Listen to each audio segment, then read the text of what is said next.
Field of Dreams can be read almost like an ACIM parable disguised as a baseball movie. Beneath the nostalgia and Americana, it is really about listening to a deeper call beyond reason, undoing guilt, healing the father wound, and trusting an invisible guidance that the world calls irrational. The famous line, "If you build it, he will come," mirrors the Course's invitation to trust before evidence appears. The ego says, wait until outcomes are guaranteed. Spirit says, follow the guidance first.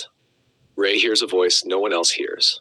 From the ego's perspective, that looks unstable. From the ACM perspective, it resembles willingness. The baseball field itself can symbolize the forgiven mind. The cornfield is dense perception, confusion, memory, hiddenness, unconscious material. Out of that field appears a space of innocence, play, and reconciliation. Baseball in the film is not really about competition. It becomes a symbol of timeless innocence, something untouched beneath regret and history. ACIM often says healing is not achieved through analyzing the past endlessly, but through a shift in purpose and perception. In the movie, Ray does not solve his father psychologically through years of discussion. He follows guidance into experiences that soften the hardened identity he carries. The healing arrives indirectly. The deeper emotional center of the movie is guilt and unfinished relationship with the father.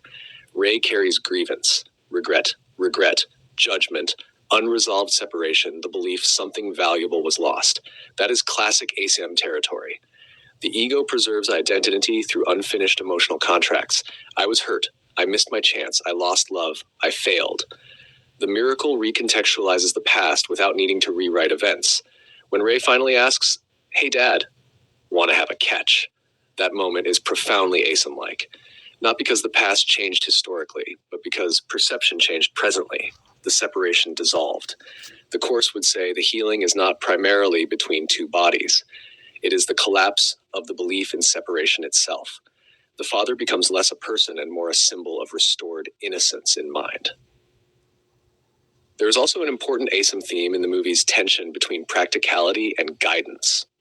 Everyone around Ray thinks he is risking everything for fantasy, and honestly, psychologically speaking, that tension matters. ACM is not advocating dissociation from practical life or magical thinking. The movie romanticizes faith, but in real life, discernment still matters. Otherwise, guidance can become projection, impulsivity, or spiritualized avoidance. Yet the film points towards something true. Many real callings initially appear irrational to the conditioned self. The ego's entire structure depends on predictability, control, and external proof. Spirit often moves through resonance first, certainty later. The ghost players also resemble aspects of mind trapped in unfinished identity.